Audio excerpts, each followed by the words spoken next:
Assalamualaikum warahmatullahi wabarakatuh. Bagaimana anak-anak kabarnya hari ini? Semoga semuanya dalam keadaan sehat walafiat dan dalam lindungan Allah Subhanahu wa taala. Amin amin Allahumma amin. Anak-anakku sekalian, dalam kesempatan kali ini marilah kita belajar bersama-sama pelajaran 6. Ayo mengaji surat Al-Maun, subbab kandungan surat Al-Maun. Nah, surat Al-Maun sendiri adalah surat yang ke-107 anak-anak ya. Surat yang ke-107 yang terletak pada juz 30. Ya, ini juz yang terakhir dalam Al-Qur'an. Surat ini terdiri dari 7 ayat. Nah, nama surat ini diambil dari kata yang terdapat dalam ayat terakhir, yaitu kata Al-Maun yang artinya barang-barang yang berguna. Kandungan surat Al-Maun adalah sebagai berikut.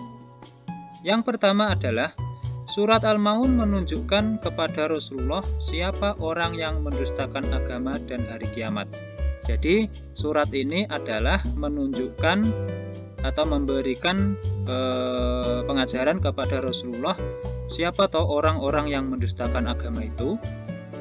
Nah, yang kedua adalah Allah mencela dan memastikan kecelakaan bagi orang-orang yang mendustakan agama. Nah, bahwa orang yang mendustakan agama tadi akan dicela oleh Allah dan kecelakaan yang bakal diterima oleh orang-orang tersebut. Yang ketiga adalah surat Al-Maun menunjukkan ciri orang yang mendustakan agama dan mendustakan hari pembalasan, yaitu yang pertama suka menghardik anak yatim. Nah, ini anak-anak ciri-ciri orang yang mendustakan agama itu yaitu yang pertama suka menghardik anak yatim dan tidak mau memberikan makan kepada orang-orang miskin. Yaitu tidak memberikan makan kepada orang miskin. Jadi membiarkan orang miskin kelaparan, ya, tidak memberikan makan orang miskin. Selanjutnya adalah mereka juga lalai dalam sholatnya. Nah, lalai dalam sholatnya ini nanti akan kita bahas selanjutnya. Kemudian riya. Riya itu adalah pamer ya anak-anak. Riya itu adalah pamer serta tidak mau menolong sesama. Yang keempat adalah Allah mencela dan memastikan kecelakaan bagi orang-orang yang lalai dalam sholatnya. Nah, ini dijelaskan apa tuh orang yang lalai dalam sholatnya. Orang yang lalai dalam sholatnya yaitu orang yang lalai dari tujuan dan nilai-nilai sholat. Nah, jadi mereka melaksanakan sholat tetapi lupa atau lalai tujuan sholat itu apa, ya, tidak tahu bahwa tujuan itu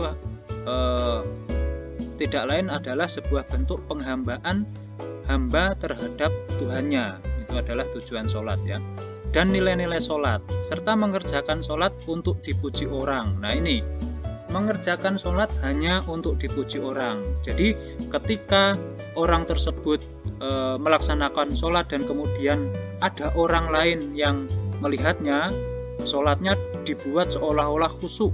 Nah, ini tidak boleh. Padahal ketika mereka sholat sendirian itu cepet-cepetan. Nah, sholatnya sangat cepat, ya. Kalau ada orang lain saja sholatnya dibuat khusyuk dan lama sekali. Tetapi kalau sendirian, nah, sholatnya sangat cepat. Nah, ini adalah ciri-ciri orang yang lalai dalam sholat dan riya dan tidak mau membantu orang lain.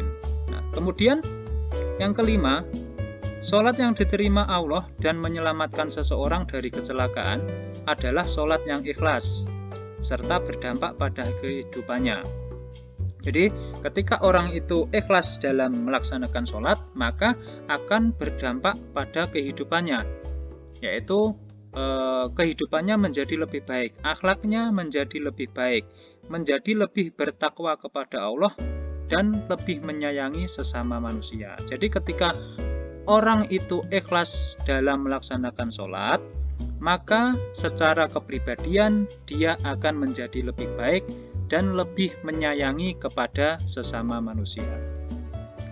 Selanjutnya, Allah menyukai orang-orang yang menyantuni anak yatim dan membantu orang-orang miskin serta menolong sesama dengan apa yang mereka bisa. Nah, anak-anak, jadi Allah itu menyukai orang-orang yang menyantuni anak yatim, ya, serta menolong orang miskin dengan apa yang mereka bisa. Maksudnya adalah menolong sesuai dengan kemampuan kita.